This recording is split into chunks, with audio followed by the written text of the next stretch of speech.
Welcome back to Bleach Anime Review. This is part 5. And this one we're talking about 3 seasons. First time this is part 1, I've actually done this. Reason because, well, I'm currently working on season 13. It's taking me a little while to finish up. So I figured, though, why not talk about seasons 10, 11, and 12. But before I talk about 10 and 12, I'm going to talk about season 11 first, the past arc. It's a quick 7-episode season. I managed to finish it pretty quickly. It's simply put, it kind of explains some certain things that happens in modern day, and of course also how things are different how they were back then. Like how the first couple episodes take place 110 years in the past. And this is of course from the Secret Society perspective, because they apparently had record players at that point. So my guess is time must pass much faster in the Secret Society than it does in the living world of the living. Yeah, that is something that has never been explained in this show, because there's a certain points where some character like saying, oh, we haven't spoken to this person in 40 years, and yet the person looks exactly the same. So either one of two things. Either in the Soul Society, the character must probably age very slowly, or that time must go much faster for them. Who the heck knows? Certain characters do show up, like Byakuya shows up for 1 episode in a quick scene where he has a sort of a play thing with Yoriichi. Oh, by the way, Byakuya looks like he's late teens, early 20s. Now he looks like a guy in his mid-30s. Yeah, and he actually smiles, something that he doesn't do in current. And half the time he can't stand Yoriichi. It's just so funny. And also back then, his grandfather was actually his predecessor as the captain of Squad 6. Now, one thing is I've explained about the show exactly what is the purpose of Squad 6. Never explained in the show. Renji is not the lieutenant. It's actually somebody else at that point. I don't remember who it is. Let's see. The captains of, at this point, 8, 13, and 4, they're still pretty much the same as they are in modern day. Those 4 do not change. The captain of Squad 2 at this point is Yoriichi, because they mentioned she was former captain of Squad 2. Squad 9, yeah, this guy who is one of the Vizards, he's built like he's a football player. I mean, yeah, if you look at him, he looks like a football player. I don't remember his name, though, but good God. It's like, wow, this guy is the captain of Squad 9, a football player. And heck, the guy has a tattoo on his stomach, 69, which, there's a lieutenant, the current lieutenant of Squad 9 actually has that very same tattoo on his cheek. Which I'm hoping I get a chance to see them to actually sort of see each other again first time, because you actually get a chance to see the Lieutenant of Squad 9 as a child at this point. So yeah, and pretty much like the first couple episodes is like Kisuke when he's much more younger and not as like dumb as he is today. Where he gets, well, he starts out formally as the 3rd seat of Squad 2, and then gets promoted to Captain of Squad 12. Excuse me. And the blonde hair girl who was one of the Vizards, yeah, she was his lieutenant. And the blonde hair guy, he was the captain of Squad 3. Yep. I don't remember who's the captain of Squad. I think it was Love. Yeah, the guy with the afro. He was the captain of Squad 5. I think so. I'm not really sure. The big guy who was with them, he's action lieutenant from the Kido Corps, and his captain is Kisuke's manager of a shop, the guy with the apron. Yeah, he was the captain. He was the captain of the Kido Corps, which I'm thinking, okay, that's actually quite interesting. And it's a chance to see him wear something else besides that dumb apron he always wears. It just the season I'd say is definitely canon with the show, because well, the season. Oh yeah, I almost forgot. Aizan, who's the main antagonist of the show, well, he is at this point the lieutenant of Squad 5. Okay. That's fine, at least he was something before he was captain of Squad 5. It's a pretty interesting set of episodes, and I highly recommend them if you're curious about exactly... Oh yeah, and Ichigo is not in any of these episodes. It's all about the Soul Society, and how characters got their way. And you also get a chance to see the birth of the Department of Research and Development. You could also get a chance to see the future Captain of Squad 12, where he gets first introduced chronologically, where he was a prisoner of the Maggot's Nest, where Kisuke freed him, released him in exchange for being his deputy head. And if anything happened to him, he gets to take over. And he's like, I like it. And of course, the lieutenant was made the head of the laboratory. Though she was upset about all the remodeling. Though, one thing you should notice, though, when you see her in most of these episodes before they get to the more serious stuff, she spends half the time beating up Kisuke or beating up the captain of Squad 5, which she still does in modern day. She beats the crap out of him for no reason. And I have never heard exactly the reason why they tend to get into fights. They just do. Heck, Riki, I think that's how you pronounce the guy's name, the guy who's currently the captain of Squad 12. He thought that Hiada, I think that's how you pronounce her name, the Kisuke's former lieutenant of Squad 12, he thought that she was a boy. Yep. And heck, she even got so mad that she threatened to open up her robe in front of him just to show that, yeah, she's a girl. I thought that was kind of funny. Yeah, but who knows? I mean, she does look like she's a teenager, but I mean, I'm happy they didn't show that, but my guess is from a camera perspective, they probably show her from the back, basically showing off her chest for him, just to prove the fact she's a girl. Yeah, that would have been kind of funny. But his reaction probably just nothing. Though I've never got an explanation. Though they did not explain exactly how he got his nails the way he has it, where it looks like most of his nails will look like they're pushed in with one nail sticking out.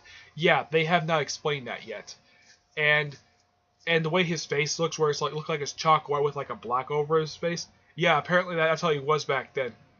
As for the whole metal ear and the thing on his chin, that was something he added later along with the blue hair, which I think he had that. Yeah, he had the blue hair prior to have that stupid hat he wears.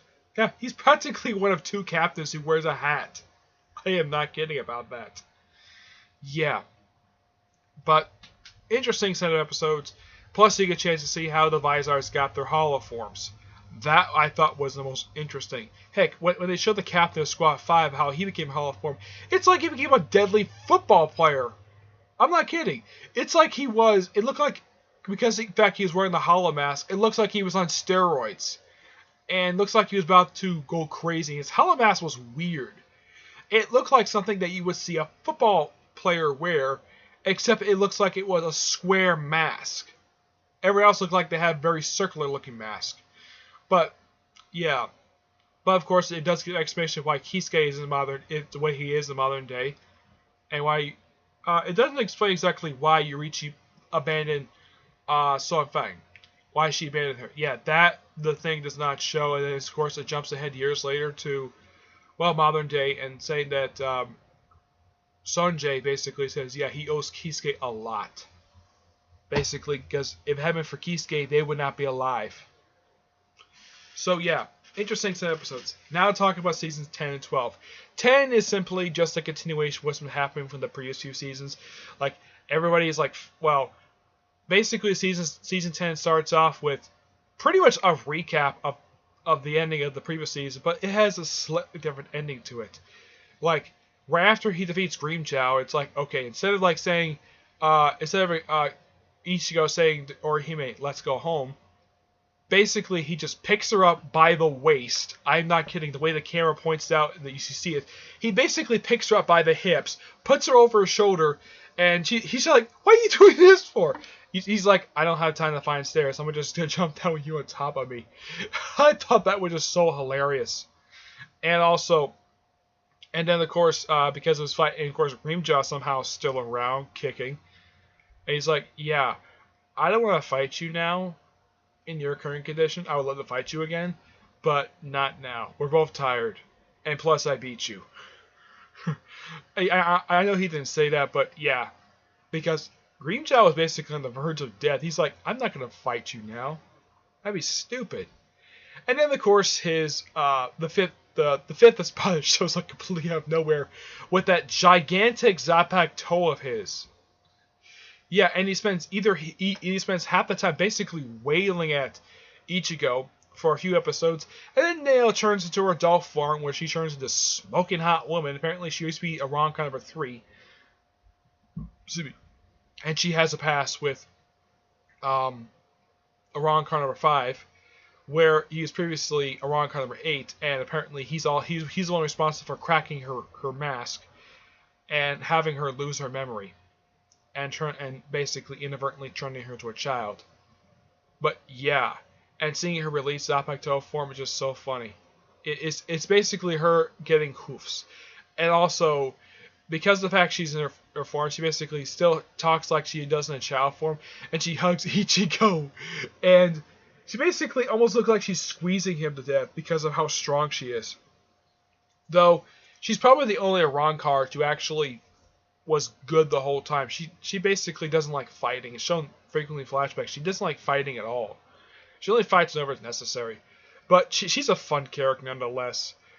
And then it's like, okay, they're fighting for, like, then all of a sudden after Nail gets defeated, gets sort of knocked out by Arrancar 5, Ichigo tries to help her, and then Tesla, well, he gets stopped by Arrancar 5, then Tesla, which I think is probably named after the inventor, the guy who basically did many inventions in the early 19th century, who worked with Mark Twain. Yeah, he basically turns into a giant minotaur, beats the crap out of Ichigo, he breaks his arm, and then Kapachi shows up completely out of nowhere. Like, sweet Jesus, where the heck did he come from? And just explain him and 3 other captains basically came through the same way Ichigo came through. Now, wow. And this is funny thing where Reggie and Ichigo, Reggie and Uru are fighting Arrancar number 8, and they somehow get copies of their clones themselves, basically, and of course the 2 comic relief characters. Where Uru puts out, like, yeah, the clones of Renji and himself, basically, with the exception of with their eyes and slight hair differences, they look exactly alike. Then they get to the 2 comic relief characters. The big one, basically, it's like they replaced the polka dots on his back with all black. and Peacegate, the skinny guy. The one unique difference is the fact he wears pants. I thought this was so hilarious. I'm like, really? So, this guy makes a clone of one of the comic relief characters, and the biggest difference is that he wears pants instead of that dumb loincloth. It is so funny. And of course, then after the clones get somewhat taken out, then they start making dolls. First of Uru, then Renji. Which, yeah, and pretty much he's just destroying their internal organs and their muscles. Which they look like jelly beans. He just squished them with his fingers. And then when Captain Kisuke of Squad 12, along with his Lieutenant Nemu, show up. And he's like, yeah, I already know what's going on because I put surveillance bacteria in your body. He goes off on a tangent about him being a peeping Tom, speaking his private life. It is just so funny. The fact that he put that stuff inside of him, and he suspects he's been watching him all this time, doing all private stuff. Oh, it's just so hilarious. Then, of course, he gets the same treatment that Reggie Uru basically went through with his little tentacle things. Squeeze them up, making a doll of himself, just like he did with the other 2. And he just squishes all the other stuff. He's like, and looks like he's dead, but nope, he's perfectly fine. Because he took the time, in the brief period of time he took to study that stuff, all of what's going on, and he decided to replicate every single internal organ and muscle in his body. He replicated it. I'm like, wow. I guess they point out the fact he's a genius. And the fact he defeats them. Well, basically, he releases Bankai. Look like he swallowed him up while his lieutenant was basically tied up, and she asks him like, "Can you please untie me?" And she's asking very nicely, and then he comes back somehow, comes back through her body, comes out through her mouth. I'm like, wow. And then all of a sudden it's revealed that apparently he put a drug in the Arrancar 8's body and pretty much stabbed him with his sword because his Bankai turned on him. And apparently it looks like it takes, from his perspective, because he's so slow. He's slow on time for him. So he beats him by drugging him with a drug that apparently slows down time for him, where it looks like it takes centuries for him to die. It's just so hilarious. And then it's like, okay, Reggie and Uru are basically on the ground. Basically, they've got barely any guts left. And there's a joke about being gutless. Which, okay. And then it's like, okay, his lieutenant is like, Nemu is like laying on the ground, looks like she's unconscious with her eyes open. And he says to heal her injuries by doing something that's never shown to the audience. Everyone's like, what the heck did you do to her? He's like, I would never show this to an family audience. And she's like moaning. Now, I have no idea what he did to her. I mean, he could have basically groped her. He could have kissed her. I have no idea. And she's like blushing like crazy. And then she just opens up, and then she just, somehow her arms turn into drills. Apparently it's explained via soul energy she can do this. Where she's looking for the guy's laboratory. He's like, huh, just what I expected. And it's one part of the laboratory that keeps all of his irreplaceable stuff. Not his nose, not his archive, just the irreplaceable stuff. He's like, yeah, he likes his place. And then he starts treating Uru Reggie. And the way he treats Uru is the most hilarious way I've ever seen it. Basically, he's having Nemu basically restrain him while he's trying to inject him just so he can regrow all of his internal organs. And the way that she sort of basically gets him to comply is that she basically sticks her chest in Uru's face and then just suffocates him with her chest. I'm like, wow. That's an interesting way to knock someone out. And he's like, do that until his heart stops. And then basically, when it's shown later, apparently his whole body is wrapped up. It looked like black elastic tape. And Renji went through the same thing as well. Though I'm thinking that they didn't probably do the same thing with him they did with Uru. Uru can't stand him at all because, well, he thinks he's a complete jerk. And plus what he did to his father and grandfather, and plus with the whole surveillance bacteria thing. Now, by the time of the end of season 12, he's still recovering from his injury. Apparently, Renji basically recovered so quickly. I'm not sure how. And the captain of Squad 4, she decided to help out Chad and the fallen Espada guy, the Afro one. Heal them up, save it from the these guys with skull mask on. Say they're Espadas, not Espadas. Equises, it's some kind of Spanish name. And she's like, yeah, we're not here to fight. We're here to heal their injuries. And they're like, okay. And they just left, which is weird. Yeah, I honestly don't get how the fact that she's a Soul Reaper captain and they didn't attack her. Okay, oh yeah, and Byakuya helped out his sister. And he brought along Hadaro, basically the medic who helped her out during the Soul Society arc. I guess he's like, okay, I'll bring him along. And he's like the only other person from Squad 4 actually there.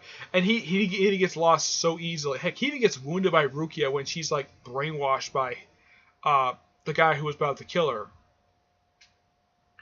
And the way the guy talks, the way the Arrancar, I think he's Arrancar number 7, the way he speaks, he kind of sounds like Keith Davis. That's what kind of sounds like. I haven't really confirmed that yet, but yeah, and apparently his release form is his resurrectional form is his legs covered up. It looks like Jabba the Hutt. It's really weird. And Byakuya does defeat him. Of course, he basically uses these strange eye things, and he takes out most of the eyes, no problem. He does eventually defeat him, though. And Zebechi basically takes a while. Kapachi takes a while to defeat Arrancar 5. It takes like what looks like the rest of season 10 just to defeat him. Yeah. As for Captain Kisuke, he doesn't take very long to defeat Arrancar 8. It takes him like a few episodes, and like that's it. Yeah, his fight was like really quick. But it is just so fun to see all this stuff. And of course, everybody's defeated, and then all of a sudden, Orihime is kidnapped again and taken to the throne room of Azan. I'm not sure how you pronounce the guy's name. And apparently, the whole thing of kidnapping her was a distraction. And he goes to the world of living. And it's explained that now he was going to destroy Karakura town. Now, the reason why he's not able to do this is because Kisuke asked his successor to build a replica of Karakura town, and he put these 4 towers and a barrier around it, and switched it, and had part of the town go switched with the replica and placed it in the Soul Society with the whole city. He put the whole city to sleep. Okay. Yeah, and it's kind of shown this at the start of season 12 exactly how this was accomplished. But it's just season 10 is such an interesting season nonetheless. It wraps up a lot of stuff, and then season 12 is like the big it's like everything happened, like first couple episodes, just explanation exactly how, like what exactly happened, like right after Ichigo, Chad, and Uru went to Huecamundo, and of course the big battle. I'll get the big battle in a minute. But I gotta start with the first couple episodes. These 2 episodes, it looks like it's like they form a version of the Super Sentai. Well, it looks like it's like their suits are made up basically based on the Kamen Rider suits, but shows off their faces. And this team is comprised of Kon, Don Kanoji, Tatsuki, Miku, Chizu, the openly lesbian character, and I think it's pronounced the little girl who works for Kisuke. Yeah, these 6 people make up this team, and Don Kanoji is kind of like the leader in the way, and he's the only one who actually has like a flying machine. And the machine itself kind of reminds me of a couple vehicles from Super Sentai. It reminds me of the flying vehicle that that Time Force and Time Ranger had when they went to their Megazord. It kind of reminded me of that. That's what it kind of reminded me of. And their first job is to stop a hollow, what looked like a regular hollow, and then this big fortress shows like a place of nowhere with a female Arrancar in it. Yeah, everyone gets showed up what exactly they can do, and apparently Karakurizer apparently can fire this special beam. He only can fire it once per transformation. Okay? And everybody's got their special code names, and they also get a chance to explain exactly how they were all recruited. And first it's Don Kanoji, obviously, because he got highest spirit energy. And then, of course, it's Misuke. And then Tatsu got recruited. Then it was Chaozu, Chizu, and apparently, and here's something quite interesting. Well, everybody gets show up their abilities. Heck, they even team up with the Soul Reaper who has an afro. Yeah, they team up with him as well, which I think is interesting. And then they storm into the fortress while Don Kanoji and the little girl who works for Kisuke basically is taking out all the hollows on the outside. The rest team goes inside, and then they take out some more hollows. Well, Tatsuki takes out more hollows with her martial arts, and then the female Arrancar shows up, and she's about to attack them, and all of a sudden, because they brought an open lesbian character, they had her basically groping her most of the time and chasing her. like she wants her, and because of all her abilities, apparently her abilities basically turns her on and basically drives up her hormones for this Arrancar. And he's like, "Oh, I'm gonna ride you doggy style." Now, those of you kids, please do not ask me exactly what that is, because I honestly don't know what it is. It's something that's not shown on screen, which for a family show, I'm kind of glad they did not show it, because if they did, the censors would go nuts if they did show it.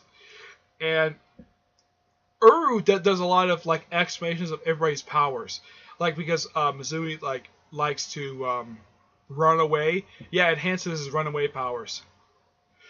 Yeah. I just think it's so hilarious, the fact that, wow, Tatsuki is the martial arts, and she basically acts like how the Super Sentai would act when they have martial arts, basically beating up all the bad guys. Obviously, in Don Kanoji's. It's never really explained exactly who was the leader of the team. Either it's Kon or Don Kanoji. It's never really stated. They're just a big team. It's implied as Don Kanoji, but it's never really stated. And of course, all of them except for the little girl are all knocked out by Kisuke. Yeah. Yeah. It is so funny. And the first move that Chisuke basically makes is basically groping the female Rankar's breast. Just like how she does to Orihime half the time when she sees her.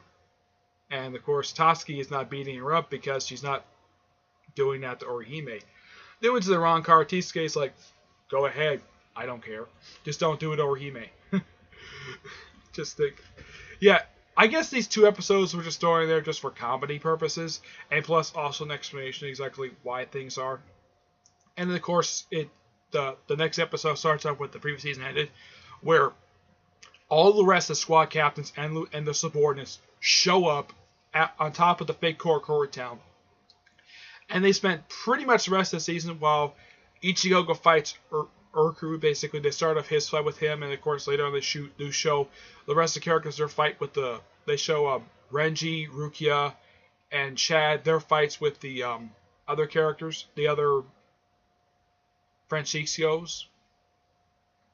They show off everybody exactly what they're doing. Basically, what's going to Wakamuda. A little bit Wakamuda. Basically, it's all about Karakura Town, where you have Yamato take on this really bizarre Arrancar who is basically implied looks like he's gay, with his long purple hair and the way he's dressed. I'm like, really? And it's all about, it's a very strange beauty contest. Now, Kaku didn't show his fight with his that much with his opponent that much. Ezo, they show his fight with his opponent, who's kind of like an Aztec warrior, and he defeats him with his sword. Basically, he defeats him when he's in his resurrection form by basically hitting all 4 of his wings, because basically whenever his sword hits, it increases the weight of them. And then he decides to do something to finish him off. He takes his sword and cuts off his opponent's head. That's how he defeats him, with decapitation. Okay. I'm trying to think. Oh yeah, the other guy. I'm trying to think. Shit. The lieutenant of Squad 9. He has a more interesting match. He explains that his Shukai form, he doesn't mind the power or its abilities. He doesn't like the form at all, and he does defeat his opponent pretty simply.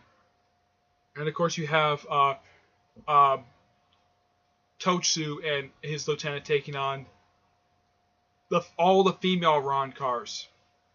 All but one. Pretty much it's like all the rest of female Arrancars. It's like, okay, fine. You have Ryoku basically putting up a pretty good fight against the 3 female Arrancars, the one who happens to be lieutenants of Arrancar number 3. And then Momo shows up completely out of nowhere, saving Rukia. Yeah. And I'm like, where the heck has she been? Yeah. And they put up a pretty decent fight against them until they bring out their pet, which is made with their left arms. And the pet, basically, I can't think his name is, The first thing he does, he wounds Roku very seriously. Basically, cuts out like her side near like her ribs and her intestines. Yeah, she was wounded so badly. Of course, he also attacked Momo as well, though her injuries weren't too bad per se. Yeah. And then the other two showed up basically because they finished defending their pillars.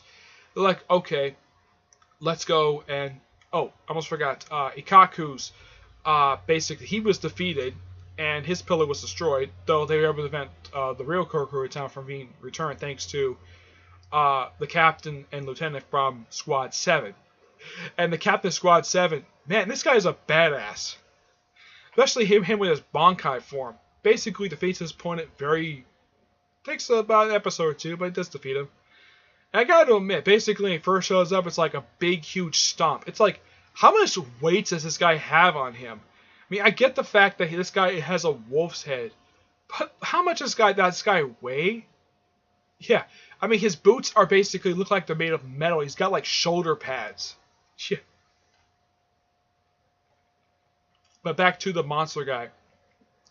Yeah, even after all these lieutenants are trying to take him on, heck, later on, the lieutenant from Squad 7 tries to take on this monster as well. He gets defeated just like that. And Lieutenant from Squad 3 can't do much of anything because he's spending his time healing Roku. Yeah, Rokia. Yeah. I think that's how you pronounce her name. Yeah, he's trying to heal her up, and then all of a sudden, Captain Yamato shows up and takes out the monster icon. He's like, I'm very disappointed. You can't that I have to come to the front lines myself in order to defeat this one guy. And then after he defeats the monster, then he defeats the three women who summoned him very easily. That was interesting. Yeah. And of course his two students are taking on Arrancar #1 and his little girl Arrancar, which is weird. And the captain of Squad 8 basically takes on Arrancar #1. He's like very calm. It's like, okay, if she's Squad, and the female Arrancar, the one who's Arrancar #3, basically, and the reasoning for her, basically for her covering her face up, is because that's her mask. And I'm like, okay, that's a good reason. And apparently she has tattooed on her breast, because they show like side of her breast, and she's Arrancar #3. And the captain of Squad 8 is like, okay, if she's Arrancar #3, she was hoping that the old man was actually #1. And the guy he was fighting was Arrancar #2. But it turns out the guy he's fighting is Arrancar #1. How? Because he takes off his glove and has #1 tattooed in the back of his hand. I'm like, okay. No one suspected him being Arrancar #1. People suspect the old man, suspected him being Arrancar #1 because he seems like he's the strongest one. But nope, he's Arrancar #2. Okay? Yeah, and you have the captain of Squad 13 just sitting there, just watching. He's like, I'm not gonna. He's like telling the Lilith, the female Arrancar, who's a little girl, and he's like, I'm not gonna fight you because I don't fight kids. And then she just like he takes out his sword like this, and she's just whacking it like crazy. Like he's like, oh, this is so boring. I don't want to fight you.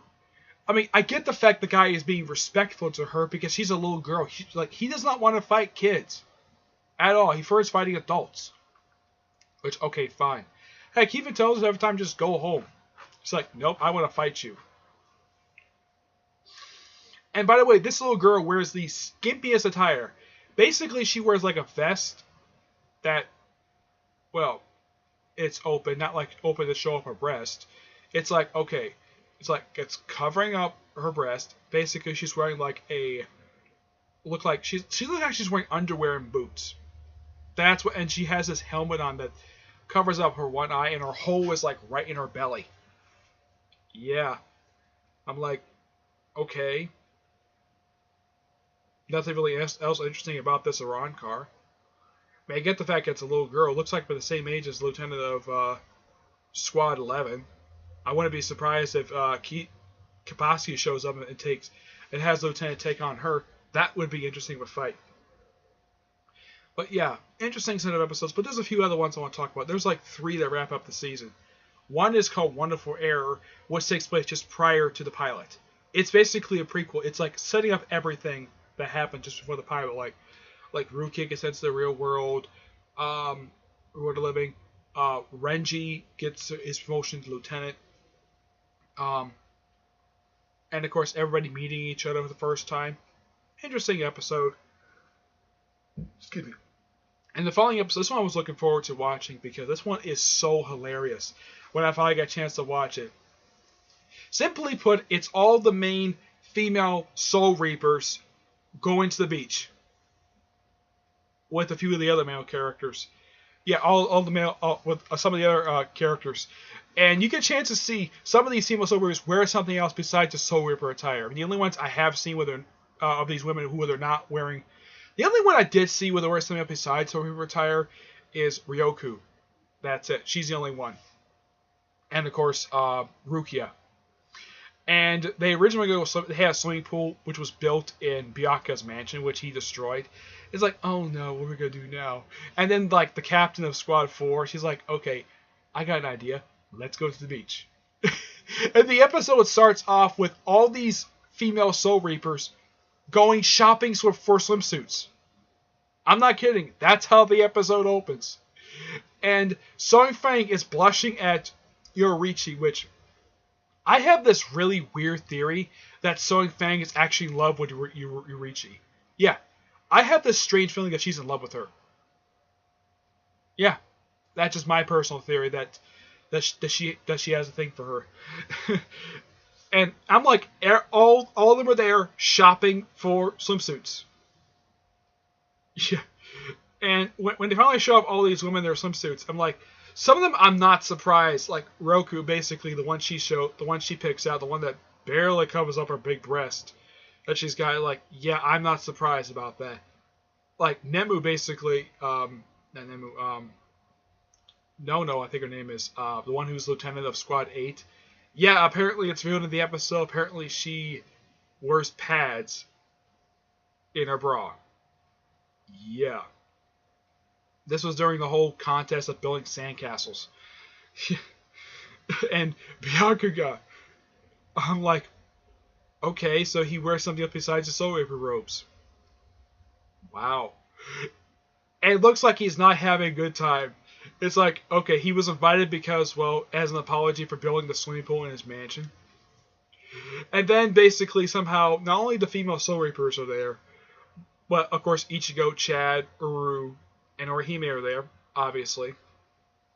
But also, the captain of Squad 13, his other third seat officer, Renji and Yukaku were there. Now, Yurichi, I'm not surprised because, well, even though she's a former captain of Squad 2, she's basically can go whatever she wants. She does whatever she wants. But seeing all these women in swimsuits, as a guy, it's a delight to see all these women wearing something else besides Soul Reaper clothes. It's like, yeah, you get a chance to see all these gorgeous women go to the beach and have fun. And apparently, there was a contest, basically, like who built the best like sandcastle type of thing, and there's a money thing. Now Byakuya, he's all for doing that contest, but he's not interested in money. I get the reason why, because he's the head of his own clan. Why would he need? And plus, he's rich. Why would he need that money? He's got money. But he's like, but the artistic thing does interest me. And he tells Ruka to come with him, basically, to take care of it. It's just so... This is just a fun episode. And then you have these watermelon beast, who apparently is supposed to be bait for hollows, basically attacking everybody. And it's just so hilarious. Oh, and Nemu, basically, you get a chance to see her wear something besides her very revealing, basically, an outfit that shows off her legs. Basically, everybody, all of them, you get a chance to see. Heck, the one thing I did not really cared to see was the male coach, the third seat officer wearing a Speedo. Didn't care to see that. I'm sure the female viewers probably enjoyed seeing that, but no thank you. But the male characters basically were there did wear regular swim trunks, not a Speedo. Though I would have been surprised if Ikaku wore one too, but he was wearing a regular swimsuit. Yep. Then, of course, last episode is just simply Ikaku and Yamachu just looking for a hollow that apparently escaped. Basically, they want to bring it back alive. And they try to save Ichigo. It's like, nope, can't stay with Ichigo. He has no room. So they go stay with Izumi and his sister. Again, first time since season 6 and 7. He's like, yeah, we stayed there before. And apparently she still has her thing for Ikaku, and his sister still has a thing for Ikaku. And she's just driving him nuts. And eventually she decides to sort of have a falling out with her because he puts on a wig. And of course, later on, he does save her from the hollow that they're trying to get their hands on. So, yeah, it's a weird episode nonetheless. But it gives Ikaku something to do, and it's an episode not even though it features Ichigo, he doesn't really do very much in the episode. He does a little bit more in the previous episode. He's like, oh, I forgot I gotta go get my Soul Reaper badge, my Soul Reaper Combat badge. Yeah. But it's like, okay, so let's just have 3 episodes really have nothing to do with each other. Like, the first one is, I think this one's canon because this one takes place just before the pilot episode. As for the other 2, even though they're a couple filler episodes, they're fun. Really fun. It's a nice delight to see after all the action we've seen. It's nice to have a downbeat episode. You don't get this nowadays that much. Chance to see that. I'm not sure how it is in other anime, but these episodes just pure fun. Okay? So, that's it for this part. That's all I gotta say about it. 3 really good seasons. Excuse me. Next part, I'm going to talk about season 13. Well, why not? It's the current season I'm currently working on, so I figured out why not. 14 with the next few seasons, I might 13 and 14, I'll give them their own separate parts for them, but 15 and 16, I'll put that in one video. So there'll probably be about at least 3 more videos, at least 4 videos out there, because I want to save the 4th video for the movies and the OVAs for the season. For the Bleach series. But yeah, that's really all I gotta say about these 3 seasons. 3 really good ones. And the filler episodes are actually not bad. Yep. So until I see you in my next part where I talk about season 13, talk about the Zappato alternate tale, and the season 36 episodes long. Not kidding, it is. So until then, I will see you there. Bye.